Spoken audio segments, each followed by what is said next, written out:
우리에게 주시는 말씀은 신약성경 히브리서 4장 14절에서 16절 말씀까지를 보겠습니다. 신약성경 357쪽, 신약성경 357쪽, 히브리서 4장 14절부터 16절 말씀입니다. 찾았으면 같이 우리 함께 읽도록 하겠습니다. 그러므로 우리에게 큰 대제사장이 계시니 성천하시니 곧 하나님의 아들 예수시라. 우리가 믿는 도리를 굳게 잡을지어다. 우리에게 있는 대제사장은 우리의 연약함을 인정하지 못할 리가 아니요 모든 일에 우리와 똑같이 시험을 받으시기로되 죄는 없으시니라. 그러므로 우리는 긍휼하심을 받고 때를 따라 돕는 은혜를 얻기 위하여 은혜의 보좌 앞에 담대히 나아갈 것입니다. 아멘. 할렐루야. 옆사람 인사 나누고 있습니다. 잘 오셨습니다. 안내 받으시길 바랍니다. 대부분의 사람들은 자기가 지금 머물러 있는 곳에서 자기가 하고 있는 일, 또 자기가 만나고 있는 사람들 속에 그 속에서 만족함을 찾지 못한다라고 이렇게 이야기를 합니다. 문호가 돌스토이가 이런 말을 했습니다. 이 세상에서 가장 중요한 사람은 지금 나하고 만나고 있는 사람이다. 그러니까 가까이 있는 사람이 소중한 존재라고 하는 사실입니다. 그러기에 오늘 저와 여러분 우리가 같이 앉아 여기에 예배를 드리고 함께 교회를 섬긴다는 것이 얼마나 큰 축복인 줄 모릅니다.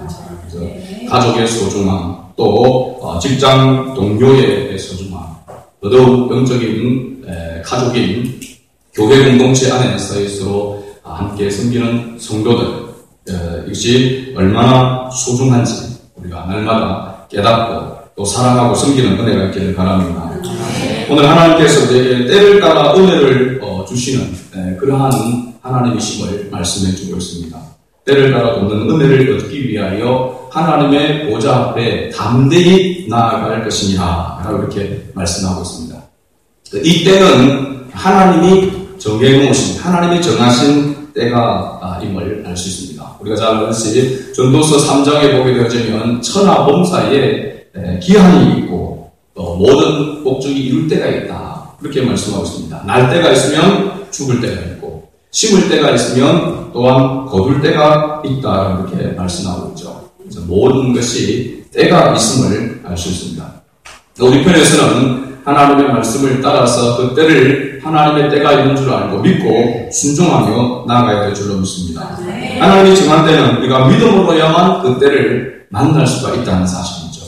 그러니까 참 어리석고 연약하다라고 하는 것은 하나님의 때를 먼저 알고 그렇죠? 그의 때를 따라 나아가면 참 지혜롭고 좋은데 늘 지나고 났어야 하나님이 그 때가 있었구나 또 하나님의 은혜였구나 라고 하는 것을 깨달을 때가 많다는 것이죠. 그러나 하나님은 분명하게 우리에게 먼저 하나님의 때를 알고 또 하나님의 은혜를 입어서 하나님의 자녀다운 그런 삶을 살아가기를 하나님이 원하신다는 사실이죠. 하나님의 때, 하나님이 정해놓은 그 때가 우리와 별개의 때가 아니라 하나님은 우리의 때와 연관이 되어 있는 그런 때라고 하는 것을 성경은 말씀해 주고 있습니다. 그래서 사도 바울도 하나님의 그 은혜, 하나님의 그 때, 그것이 자기와 밀접한 관계 속에 있다는 그런 고백을 고린도후서 12장 9절에 그렇게 고백합니다. 그래서 그 고백할 때에 보게 되어지면은 하나님의 정해놓으신 그 때가 자기의 때와 다르지만은 하나님의 그 때를 깨닫고 만족한다는 것이죠. 고린도후서 12장 9절에 내 은혜가 네게 족하도다. 사도 바울이 육체의 가시를 때문에 3번 하나님 앞에 구했죠. 육체의 가시를 정해달라. 그 육체의 가시가 정확하게 무엇인지에 대해서는 성경이 기록하고 있지 않지만 어쨌든 사도 바울을 괴롭히고 있는 고통을 주고 있는 그런 가시, 질병이었다라고 하는 것은 틀림없는 것 같습니다.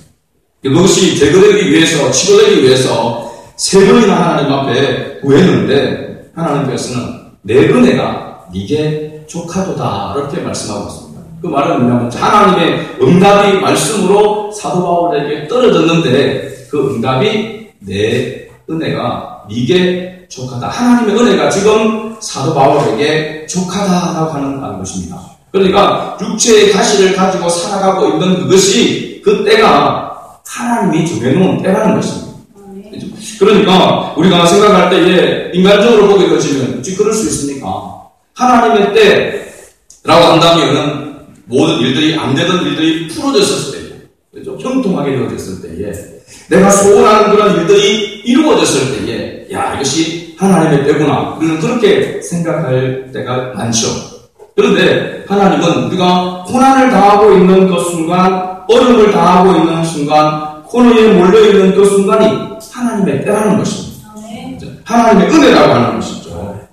그래서 하나님이 정해놓으신 것과 우리가 생각하는 것이 많이 다른데는, 우리가 생각할 때는 다르지만 하나님이 보실 때는 연관이 되어져 있다라고 하는 사실입니다. 그래서 하나님이 우리의 필요와 우리의 소원이 하나님의 뜻과 부합되어질 때 우리는 그것을 축복이라 그렇게 이야기를 하게 되어졌죠. 그러나 엄격히 말하면 내가 뜻이 이루어지지 아니해도 내가 하나님의 뜻 안에 있다고 한다면 그것이 축복이라고 하는 사실을 알아야 한다는 사실이죠. 오늘 본문 말씀에 보게 되어지면 때를 따라 돕는 은혜라고 하는 이 말을 세 가지 측면에서 오늘 생각을 해보려고 합니다. 첫 번째로 때를 따라 돕는 은혜는 사명을 위한 은혜라고 하는 사실입니다. 사명을 위한 은혜. 우리가 교회에서 주로 많이 듣는 말들이 사명이라고 하는 그런 말을 많이 합니다. 우리 교회의 기도 제목, 첫 번째 영구적인 기도 제목을 보게 되어지면 사람을 찾아 사명자로 일꾼으로 세우는 그런 교회가 첫 번째 우리 기도 제목인데요. 이 사명이라고 하는 것은 하나님 앞에 부름을 받은 자에게 하나님께서 부여하신 일이라고 할 수 있습니다. 또 우리가 주로 많이 듣는 말이 소명이라고 하는 말이 있습니다. 소명이라고 하는 것은 하나님께서 부르셨다라고 하는 것이죠. 콜링인 것이죠. 그렇죠? 하나님의 부르심. 그것을 소명이라고 이렇게 이야기합니다. 저와 여러분들은 하나님께로부터 부르심을 받은, 소명을 받은 자인 줄로 믿습니다. 그런데 하나님은 반드시 부른 자에게 뭘 주시냐면 사명을 주신다는 사실입니다. 하나님이 부르신 데는 반드시 목적이 있다라고 하는 사실이죠. 목적을 이루기 위해서 그래서 하나님은 뭘 주시냐면 은혜를 주시는 것입니다. 그러니까 아무개나 은혜를 주는 것이 아니라 또 은혜를 주실 때에 그 은혜가 사명을 위한 일에 사용되지 않으면 오히려 은혜가 복이 아니라 저주가 될 수도 있다는 것입니다. 하나님께로 은혜를 받아서 하나님의 은혜를 주신 이유는 우리에게 주어진 일, 그 사명을 감당하라고 하나님께서 은혜를 주시는데 그 은혜를 헛되이 하고 그 사명을 감당하는 일에 사용되지 않으면 오히려 뭐냐면 은혜 받기 전보다도 더 화인 맞는 양심이 될 수가 있고 더 하나님 앞에 범죄하는 잘못된 길로 갈 수 있다라고 하는 사실이죠. 하나님은 반드시 은혜를 베푸신 자에게 사명을 주시고 사명을 가진 자에게는 하나님 반드시 은혜를 베푸신다는 사실입니다. 예수님께서도 제자들에게 너희가 예수 그리스도 부활의 주님을 증거하는 그런 증인으로서의 사명을 감당하라고 할 때에 그냥 감당하라고 하지 않았습니다. 사도행전 1장 8절을 보게 되면 오직 성령이 너희에게 임하시면 너희가 권능을 받고 이 하나님의 권세와 하나님의 능력을 받아서 예루살렘과 유다와 사마리아와 딴 것까지 이르러 내 증인이 되리라 하셨습니다. 그러니까 사명자에게는 하나님께서 반드시 뭘 주신다? 은혜를 주신다는 사실이죠. 그럼 우리가 기도할 때에 하나님이 나에게 주신 이 사명을 위한 사명을 감당하기 위해서 은혜를 구하는 이 기도가 반드시 먼저 있어야 한다는 사실이죠. 우리가 잘 아는 구약의 선지자, 위대한 선지자 가운데 엘리야 선지자를 우리가 잘 알고 있습니다. 갈멜 산상에서 바알 선지자 그리고 아세라 선지자 이방인 선지자들과 850명과 대결을 하게 되어지죠. 850대 1. 하나님의 능력으로 이 영적 싸움에서 영적 대결에서 엘리야 선지자가 승리하게 되어지죠. 그 승리의 기쁨과 그 감격을 누리는 누리며 살아갈 수 있는 그런 엄청난 은혜를 하나님께로 입었음에도 불구하고 자기를 죽이고자 하는 그 사람들 때문에 이 엘리야 선지자가 도망을 가게 되어지죠. 참 이것을 보면서 여러분들은 어떤지 모르지만 저는 참 이해가 되어집니다. 앞서서 섬기는 이게 사역자로서 일을 하게 되질 때에 은혜가 하나님의 은혜를 받고 하나님의 역사하심을 보면서도 때로는 또 인간적으로 보면은 약해지고 나약해지는 그런 경우를 경험할 때가 있다는 거죠. 이 엘리야 선지자가 그런 엄청난 능력을 경험했고 하나님의 능력을 보았음에도 불구하고 자기를 죽이고요. 그런데 참으로 아이러니한 것은 이 엘리야 선지자가 도망을 가서 로델 나무 아래에 머물러 있습니다. 거기서 뭐 하고 있냐면 죽기를 구하고 있습니다. 죽기. 아니 자기를 죽이려고 하는 사람이 있으면 그런 능력을 경험하고 처음 했으면 나를 여기서 죽여야 되겠는데 왜 피해서 도망가서 로델 나무 그늘 아래 가서 거기서 나를 죽여주옵소서 이렇게 있단 말이죠. 좀 이해가 안 되는 그런 부분입니다. 그런데 하나님께서 그렇게 어떻게 보면 인간적으로 엘리야 선지자가 어떤 마음에서 그런지는 모르지만 그 나약한 모습으로 거기에 머물러 있을 때에 하나님께서 엘리야 선지자에게 은혜를 베풀어 주시고 능력을 주십니다. 왜 주시냐면 네가 해야 될 일이 있다. 네가 지금 가서 아직 네가 해야 될 일이 있는데 하사엘에게 기름을 부어 아람 왕이 되게 하고 예후에게 기름을 부어 이스라엘 왕이 되게 하고 또 엘리사, 네 제사 엘리사에게 기름을 부어서 네 후계자로 삼으라. 이 사명을 감당하기 위해서 하나님께서 사명을 감당하도록 엘리야 선지자에게 다시 힘을 북돋워 주시게 됩니다. 그래서 사명자에게는 하나님께서 반드시 은혜를 베푸신다는 사실이죠. 우리가 하나님께로부터 우리 모두가 다 사명자인 줄 믿습니다. 목회자만 사명자가 아니고 우리 모두가 다 예수 그리스도 안에 있는 우리 부르심을 받은 하나님의 자녀는 모두가 사명을 가지고 있단 말이죠. 가정에서, 직장에서, 자기가 머물고 있는 그곳에서 하나님의 나라를 위해서 하나님께서 만세주부터 구원을 주시기로 작정된 자를 하나님께서 구원하시기 위하여 그 도구로 사용하기 위해서 우리를 부르시고 세워줬다는 거죠. 그 사명을 감당하도록 하기 위해서 하나님은 은혜를 베푸시기를 원하시는 거죠. 그 은혜를 베푸시는 목적이 있음을 우리는 알아야 합니다. 그 목적을 위해서 하나님은 반드시 또한 은혜를 베푸시기 때문에 사명을 감당하기 위해서 하나님 앞에 은혜를 구하는 그런 우리의 기도가 반드시 필요한 줄로 믿습니다. 두 번째 때를 따라 돕는 은혜는 하나님이 우리와 함께 계시다라고 하는 임마누엘의 은혜입니다. 임마누엘의 항상 은혜 안에 있기 때문에 하나님이 의도하실 때에 필요한 은혜를 받는다는 것입니다. 다시 말하면요, 주 안에 있는 우리는 언제나 임마누엘의 영역 안에 살고 있다라고 하는 사실입니다. 하나님이 우리를 택하신 것은 우리가 좀 잘못하고 우리가 좀 나약해지고 연약하면 하나님께서 버리시고 우리를 제외시키고 하는 분이 아니시라 우리가 연약하고 우리가 힘이 없어서 때로는 주님을 붙드는 그 손을 놓는다 할지라도 하나님은 우리를 붙들고 계시다라고 하는 사실이죠. 하나님이 나와 함께 한다는 사실입니다. 내가 성령 충만할 때뿐만 아니라 내가 연약한 가운데 있을 때에도 하나님은 나와 함께 하신다라고 하는 사실을 기억해야 됩니다. 그런데 하나님께서 때를 따라 돕는 은혜를 우리에게 베풀어 주시기를 원하시는데 그 때를 따라 하나님의 때에 맞는 은혜를 하나님이 베푸시는데 어떤 사람에게 그와 같이 행하시느냐는 것이죠. 교회 생활을 보게 되시면 이런 말이 있습니다. 정시 기도가 되어야 수시 기도가 된다. 어떻게 들으면 뭐 입학하는 정시, 또 수시 같은 그런 느낌이 들어지는데 정시 기도라고 하는 것은 시간을 정해놓고 그죠? 함께 약속되어진 시간을 이야기하고 있는 거죠. 정한 시간에 기도가 되어야 수시, 그야말로 어떤 형식의 시간에 매이지 아니하고 기도할 수 있다는 하는 사실입니다. 정한 시간에 기도를 하는 사람이 수시로 기도할 수 있다라고 하는 이 말은 뭐냐면 하나님의 은혜를 받은 사람에게 하나님께서 때를 따라 돕는 은혜도 더하여 주신다는 것입니다. 예를 들면 예배를 드리는 것도 마찬가지입니다. 우리가 11시에 주일날 오후에 드리는 이 예배 정해놓은 시간입니다. 약속된 시간입니다. 이 시간에 예배를 드리는 사람이 또 생활 속에서 일주일 사는 가운데에서 자기가 경건의 훈련도 쌓을 수 있고 또 자기의 생활 속에서 교회를 통해서 또 다른 어떤 시간을 통해서도 하나님 앞에 경건의 시간으로 예배로 영광을 돌릴 수 있다는 사실입니다. 이렇게 정한 예배, 정해놓은 그런 기도, 여기에 훈련되어지지 않으면, 참여하지 아니하게 되면 수시로 하는 것이 어렵다고 하는 사실입니다. 어떤 사람들은 저는 혼자서도 예배 잘 드리고 혼자서도 저는 은혜를 받습니다. 물론 그럴 수 있습니다. 그러나 그것이 처음부터 그렇게 되어지는 것이 아닐 것입니다.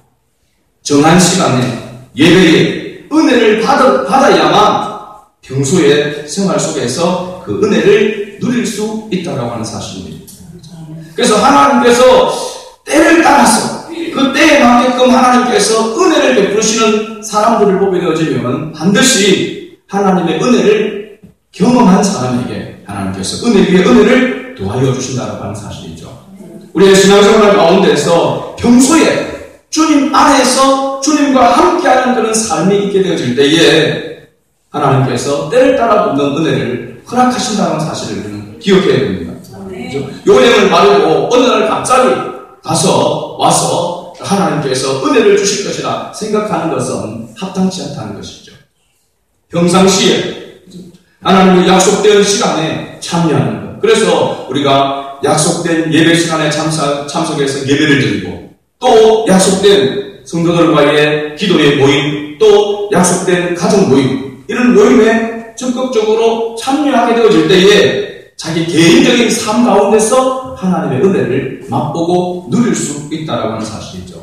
굉장히 중요한 것입니다. 그래서 교회라고 할 때 교회는 나와 교회에 속한 성도를 따로 떼서 생각할 수가 없는 것입니다. 이 사도 바울이 교회라고 하는 것을 이야기할 때에 예수 그리스도를 머리로 두고 우리가 각 지체가 되어서 서로 연락하여 붙어서 연결되어져서 몸을 세운다고 했습니다. 그러니까 나만 잘난다라고 해서 따로 독립해서 서갈 수가 없다는 것입니다. 교회는 서로 더불어 서로 어떻게 보면 위로하고 격려하고 도와주고 섬김으로 인해서 건강한 몸을, 건강한 교회를 이루어 갈 수 있다라고 하는 사실이죠. 날마다 우리가 주님 안에서 주님과 함께 하고 있다라고 하는 사실을 늘 기억하면서 살아가게 될 때에 하나님의 때를 따라 붙는 은혜를 또한 맛보게 되는 줄로 믿습니다. 세 번째 은혜는요, 내게 주시는 오늘의 은혜를 이야기하고 있습니다. 하나님의 은혜가 무궁무진하고 하나님의 은혜가 크고 하나님의 은혜를 받게 되어지면 능치 못할 일이 없는 그런 가운데 있지만은 이 은혜가 내 것이 되어야 됩니다. 개인적으로 받는 그런 개념이 중요한 것입니다. 하나님의 놀라운 은혜가 다른 사람에게, 다른 성도에게 내리는 것도 또 필요하고 중요하지만은 아무리 좋은 은혜라 하더라도 나와 상관이 없다면, 아무리 큰 은혜라도 나와 상관이 없다면 안 되는 것입니다. 그래서 사도 바울이 고린도전서 15장 10절에서 그렇게 고백하죠. 그러나 나의 나된 것은 하나님의 은혜로 된 것이니 내게 주신 그의 은혜가 헛되지 아니하여 내가 모든 사도보다 더 많이 수고하였으나 내가 한 것이 아니요 오직 나와 함께 하신 하나님의 은혜로다 라고 고백했습니다. 하나님의 은혜, 내게 주신 그의 은혜가, 사도 바울은 확실하게 하나님께서 내게 주신 은혜가 있다고 했습니다. 그 은혜가 물론 하나님께서 베푸르신 은혜라고, 하나님이 나와 함께 하신 하나님의 은혜라고 이렇게 고백하며 하나님께 영광을 올려드리고 있지만은 사도 바울 자기 개인에게 하나님께서 분명하게 은혜를 주셨다라고 하는 사실입니다.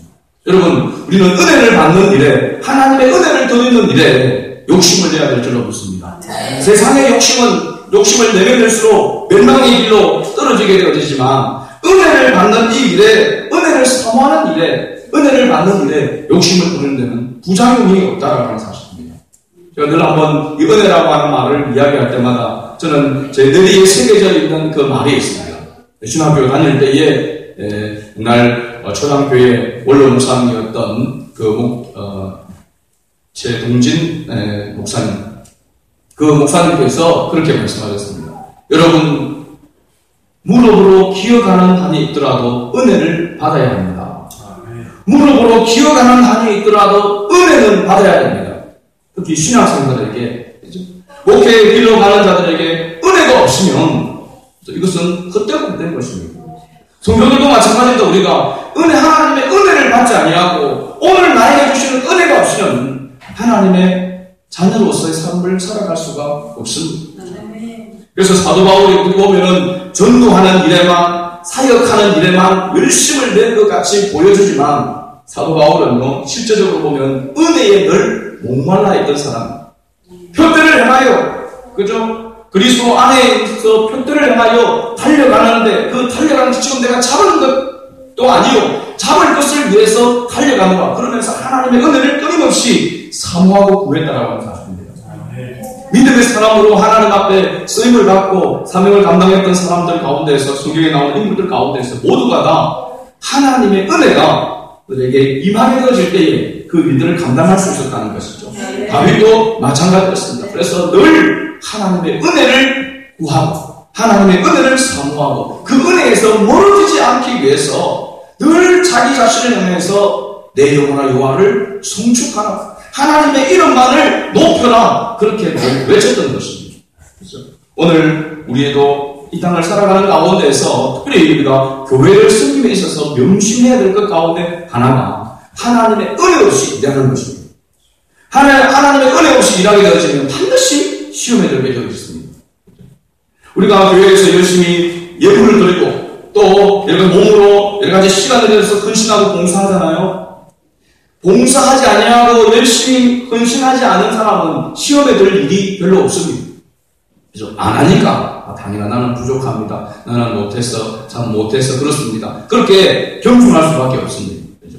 그런데 어떤 사람들은 열심히 했는데 왜 이러느냐? 했는데 왜 나에게 이러느냐?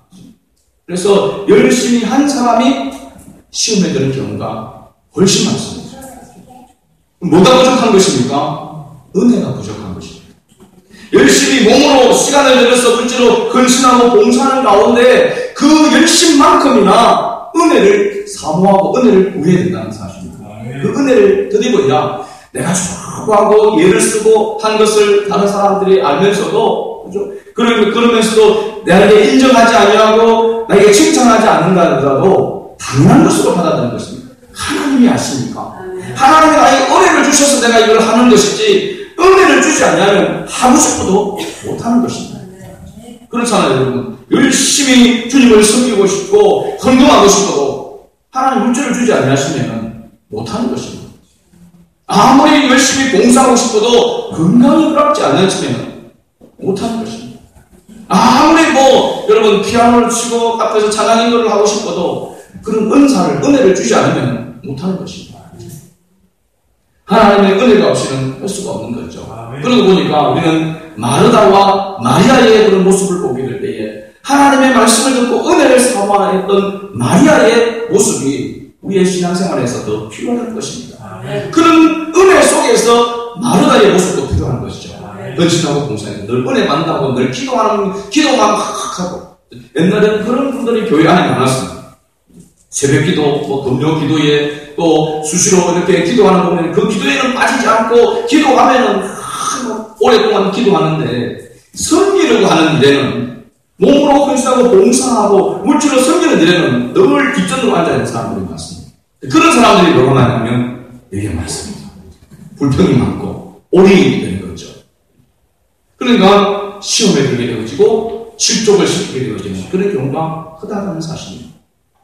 반드시 주님의 몸된 교회를 섬김에 있어서 필요한 오늘의 은혜가 필요한 줄로 믿습니다. 어떻게 보면 광야에서 이스라엘 백성이 하나님께서 매일매일 만나를 내려주신 것은 매일매일 새로운 만나가 필요했기 때문에 하나님께서 그렇게 내려주신 줄로 믿습니다. 오늘 우리도 하나님의 은혜 가운데 때를 따라 돕는 은혜를 입는 삶을 살아감에 있어서 매일매일 우리에게 필요한 은혜가 있다고 하는 사실이죠. 매일매일 우리에게 주신 사명을 감당하기 위해서 하나님 앞에 은혜를 구해야 합니다. 여러분, 은혜라고 하는 말이 문자적으로 이렇게 해석을 하게 되어지면 자격이 없는 자에게 하나님이 베풀어 주시는 호의, 이것이 은혜라고 이야기합니다. 자격이 없는데도 그에게 관심을 가져주고 그에게 좋은 선물을 주는 것을 가르쳐서 은혜라고 하는 것이죠. 은혜 받을 자격이 없는 우리에게 하나님께서 은혜를 베풀어 주시는 것, 이것이 진정한 은혜입니다. 조건 없는 은혜를 하나님께서 우리에게 베풀어 주신다는 것이죠. 근데 잘못 생각하게 되어지면요, 못난 사람이 잘난 사람의 앞에 호의를 받는 개념으로 보게 되어지면 이것은 잘못된 것입니다. 우리가 대부분에 보면 은혜를 입었다라고 할 때에 부족한 내가 또 좀 가지고 있는 자를 통해서 이렇게 도움을 받게 될 때에 은혜를 받았다라고 하는 그런 경우를 많이 이야기를 합니다. 그런데 지금 성경에서 말하고 하는 은혜는 그런 개념이 아닙니다. 어떻게 보면 신학적으로 보면 굉장히 중요한 그런 의미를 가지고 있는데 두 가지를 생각할 수 있는데 하나는 뭐냐면 이 은혜는 계약을 이야기합니다. 계약이라고 하는 것은 하나님과의 언약을 이야기하는 것입니다. 언약. 하나님의 언약 안에서 은혜가 우리에게 임하는 것입니다. 절대로 우연으로 되어진 것이 아니고 하나님의 언약 안에서 하나님의 말씀 안에서 하나님께서 우리에게 은혜를 베풀어 주신다는 것이죠. 그래서 사도 바울이 여러 교회들에게 편지를 보내면서도 안부 인사 초두에 나온 안부 인사 가운데 하나가 뭐냐면 주 예수 그리스도와 하나님의 주 하나님과 우리 주 예수 그리스도로 말미암아 너에게 은혜와 평강이 있을지어다. 하나님 아버지와 주 예수 그리스도로 말미암아 주 예수 그리스도 안에서 너에게 은혜와 평강이 있을지어다.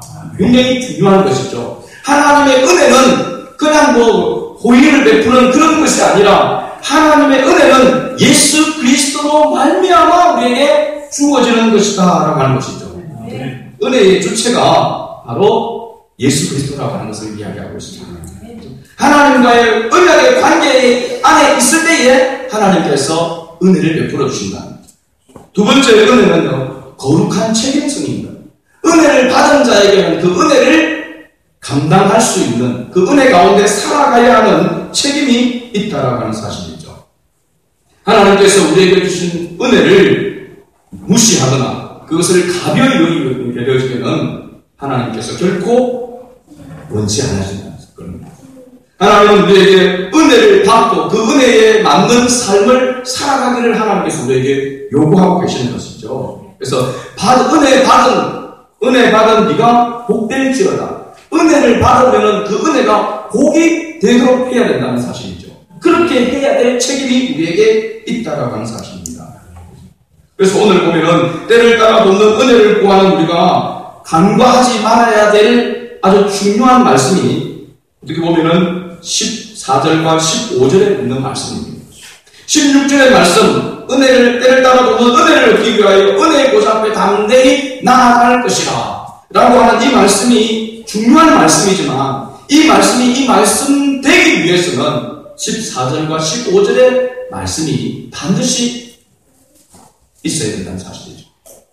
14절과 15절 말씀을 다시 한번 더 읽어봅시다. 그러므로 우리에게 큰 대제사장이 있으니 성천하신 이 곧 하나님의 아들 예수시라. 우리가 믿는 도리를 굳게 잡을지어다. 우리에게 있는 대제사장은 우리의 연약함을 동정하지 못하실 리가 아니요 모든 데 우리와 똑같이 시험을 받으시기로되 죄는 없었습니다. 아멘. 할렐루야. 은혜의 주체가 누구냐 하는 것입니다. 은혜의 주체가 우리에게 큰 대제사장이 있으니 승천하신 이 곧 하나님의 아들 예수시다. 이것을 전제하지 아니하고는 은혜를 논할 수 없다는 것이죠. 하나님의 은혜는 예수 그리스도 은혜의 주체자이신 예수 그리스도를 통하지 아니하고는 은혜를 받을 수 없다는 하는 사실입니다. 왜 그렇습니까? 왜 여기서 예수님을 대제사장이라고 그렇게 표현을 하고 있을까요? 대제사장은 모든 백성을 죄를 대신해서 대속죄인의 성소에 들어가서 주님을 만나는 것입니다. 대속죄를 죄 사함을 이끌어내기 위해서 가는 것이죠. 바로 예수 그리스도가 우리의 죄를 대속하기 위해서 대제사장이 되어서 하나님 앞에 나아가 희생의 제물이 되었기 때문에 그 예수 그리스도를 통해서만 하나님께서 우리에게 은혜를 베푸신다는 것이죠. 그러니까 하나님이 은혜를 베푸신 은혜 가운데서 가장 큰 은혜가 뭡니까? 여러분들이 지금까지 살아오면서 하나님이 베풀어 주신 은혜 가운데 최고의 은혜가 뭡니까? 할렐루야. 죄 사함의 은혜입니다. 죄 사함의 은혜. 이것보다 큰 은혜는 없습니다. 하나님의 은혜로 놀라운 그런 기적을 체험하고 놀라운 그러한 능력을 경험했다 할지라도 가장 중요한 것은 죄사함의 은혜인 것입니다. 이 죄사함의 은혜가 하나님의 은혜 가운데서 가장 큰 은혜입니다. 하나님은 이 은혜를 오늘도 계속해서 우리를 통하여 나타내시기를 원하십니다. 그것이 하나님의 영광이기 때문에 그렇습니다. 그러니까 하나님께서 우리를 부르실 때에 우리를 부르시고 난 다음에 우리에게 주신 사명, 그 사명이 뭡니까? 동일하게 우리 모두에게 주신 사명이 바로 주님의 복음을 전가하는 것입니다. 그 복음을 통해서 무엇하도록? 죄사함을 받고 하나님의 자녀가 되어지는 이 큰 은혜를, 가장 귀한 은혜를 주시기 위해서. 그래서 14절과 15절에 우리에게 큰 대제사장이 계시다라고 이야기하고, 이 큰 대제사장이 바로 하나님의 아들 예수시라고 이야기하고 있는 것은 예수 그리스도만이 원의 은혜를 베풀 수 있는 주체가 되신다라고 하는 사실입니다. 그래서 다른 길은 없는 거죠. 그래서 예수님께서 내가 곧 길이요 진리요 생명이니 나로 말미암지 않고는 아버지께로 올 자가 없느니라고 말씀하고 있는 것이죠. 그래서 하나님의 은혜의 주체가, 구원의 은혜의 주체가 예수 그리스도를 통해서 온다라고 하는 사실입니다. 그렇기 때문에 우리는 하나님 앞에 이 은혜의 비결을 가지고 하나님 앞에 구해야겠죠. 우리가 하나님 앞에 구할 때에 이 은혜는 이 세상의, 이 땅의 것에서부터 오는 것이 아니고 위에서부터 오는 것이기 때문에 위의 것을 찾아야 될 줄로 믿습니다. 골로새서 3장 1절의 말씀 보면 그러므로 너희가 그리스도와 함께 다시 살리심을 받았으며 위의 것을 찾아라 했습니다. 위의 것을 찾아라. 그리스도로 말미암아 구원함을 받은 자는 무엇을 찾으라고요? 위의 것을 찾으라고 이야기하고 있습니다. 위의 것. 위의 것이 뭡니까? 하나님께서 우리에게 베풀으신 구원의 은혜인 줄로 믿습니다. 구원함을 받은 우리가 계속해서 위로부터 하나님이 공급해 주시는 그 은혜를 받아야만 하나님의 자녀다운 삶을 살아갈 수 있다는 거죠. 그런데 구원함을 받았음에도 불구하고 자꾸 땅의 것을 찾고 있다는 거죠. 그러니까 하나님의 자녀다운 삶을 살아갈 수가 없는 것입니다. 이 땅에 하나님을 알지 못하는 사람은, 주님의 은혜를 깨닫지 못하는 사람은 평생 땅의 것만 찾고 땅의 것을 쫓아가다가 영원한 멸망으로 갈 수밖에 없죠. 그런데 우리는 위로부터 오는 하나님의 은혜를, 구원의 은혜를 받았기에 땅을 보고 살 것이 아니라 위를 쳐다보고 살아야 된다는 것입니다. 위로부터 내려오는 은혜를 구하며 살아야 된다는 것이죠. 굉장히 중요한 것입니다. 그래서 예수님께서 너희는 먼저 그의 나라와 그의 의를 구하라고 했습니다. 그리하면 이 모든 것을 너희에게 주시라. 이 땅에서 필요한 것을 더하여 주시겠다라고 약속하고 있는 것이죠. 이 우선순위가 우리가 신앙생활하는 가운데서 하나님의 은혜를 받고 은혜 안에 있지 아니하면 늘 뒤바뀌어지는 거죠. 주님을 영광을 위해서 산다라고 하는 생각은 가지고 있지만 실제적인 삶 가운데서 내가 구하고 찾고 하는 그 모든 일들이 위의 것을 구하는 것이 아니라 땅의 것을 추구하게 되어지는 것이죠. 내가 하나님 앞에 헌신하고 봉사할 때도 하나님 앞에 또 사람들 앞에 원망과 불평이 생기거나 하나님의 은혜가 나에게 부족하구나 하는 것을 깨달을 수 있길 바랍니다. 두 번째로 우리에게 그저 주시는 하나님의 은혜이지만 믿는 성도들은 그 은혜를 위해서 영적인 대가를 지불해야 된다는 사실입니다. 희한하게도요, 하나님의 은혜가 물론 구원의 은혜를 하나님께서 베푸실 때는 불가항력적인 은혜로 우리의 준비됨과 우리의 어떤 사모함과 상관없이 하나님께서 은혜를 베푸시는 경우가 많습니다. 저희 같은 경우를 생각하더라도 제가 은혜를 받기 위해서 기도원을 간 것도 아니고 그냥 놀러 오라고 해가지고 가서 어떨 결에 하나님께 저는 갔다라고 생각했는데 물론 하나님의 정한 때가 있었죠. 그 은혜를 받았단 말이죠. 상상하지 못한, 생각하지도 못한 그런 가운데에서 은혜를 제가 받았단 말이죠. 그러니까 저는 이 말씀에 공감합니다. 확신합니다. 구원의 은혜를 베푸실 때는 하나님께서 나의 의지와 상관없이 하나님께서 은혜를 베풀어 주시는 것입니다. 갑자기 그죠? 그냥 누구 위해서 마지못해서 끌려가듯이 왔는데 하나님 은혜를 주셔서 예수 그리스도의 보혈로 말미암아 죄의 사함을 받는 이 은혜를 맛보게 되어서 감격하게 되어지게 되죠. 그런 구원의 은혜를 하나님이 베푸실 때는 불가항력적인 그러한 가운데서 은혜를 조건 없이 하나님의 은혜를 베푸십니다. 그러나 구원받은 자가 이 땅에서 하나님이 주시는 그 사명을 감당하는 일에 있어서는 이 은혜는 반드시 대가를 지불해야 된다는 사실입니다. 제가 그런 것을 경험합니다. 연합회나 기도원 같은 데도 가서 은혜를 받을 때에 정말 사모하면서 예물을 준비하고 기도하면서 준비하고 금식하면서 준비하고 그렇게 가서 앉아서 받으면 강사가 누구와 상관없이 말씀을 통해서 하나님의 은혜를 베풀어 주십니다. 그런데 구경꾼 것처럼 가서 저 강사님 유명하다 하는데 한번 들어보자. 그러면서 준비되어지지 아니하고 사모하는 마음이 없이 앉아있으면요 은혜가 안 되더라고요. 여러분 연합회나 다른 데 가서도 마찬가지입니다. 제가 임원이 되어져서 갔을 때에 거기에 헌신하고 막 준비하고 이렇게 가서 그 집회에 참석할 때와 아무런 그거 없이 그냥 구경꾼처럼 참석했을 때는 은혜가 임하지 않더라고요. 그러니까 하나님의 은혜가 은혜되기 위해서는 우리에게 대가를 지불하도록 하나님 하신다는 사실입니다. 여러분 우리가 주일날 나와서 예배를 드릴 때도 마찬가지입니다. 그냥 습관에 의해서 마치못해서 나오게 되어지면 은혜가 임하지 않습니다. 사모하는 마음 가운데서 하나님의 은혜가 필요하고 하나님의 뜻 가운데 기쁨으로 즐거이 주님께 주신 사명을 감당하기 위해서 내가 오늘 말씀을 통해서 예배를 통해서 은혜를 받아야 되겠다. 그러면서 준비하는 심령, 사모하는 심령에게는 하나님께서 은혜 위에 은혜를 더하여 주신다니까요. 그래서 구하고 찾고 두드리라고 하는 것은 사실은 다른 내가 원하는 소원을 쟁취하기 위해서 구하고 찾고 두드리는 것이 아니라 하나님의 은혜가 임하도록 하기 위해서 하나님의 은혜가 있어야 되니까 하나님의 은혜를 구하고 찾고 두드릴 때에 하나님께서 은혜를 더하여 주신다는 사실입니다. 그래서 우리에게 하나님께서 요구하시는 영적인 그 대가, 그 지불해야 될 대가는 바로 영적인 희생이죠, 희생.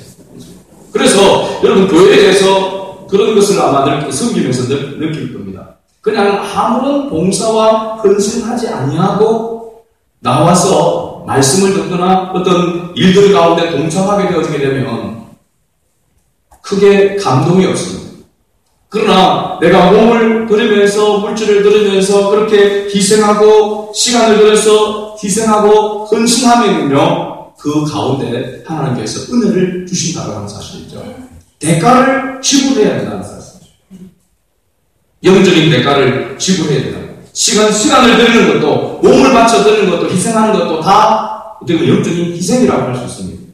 그렇게 하면 나아갈 때에 하나님께서 은혜를 더해 주신 겁니다. 그래서 교회 안에서 직분을 받게 되어지고 어떤 직책을 갖게 되어지고 크고 작은 일. 제가 저희 막내 장애가 앉아있지만은 요즘 방송실에 앉아서 저희가 이렇게 찬양할 때 그걸 하잖아요. 저희들 그런 이야기를 하더라고요. 교회 가서 그거 제가 나보다 낫구나 그런 생각이 들었습니다.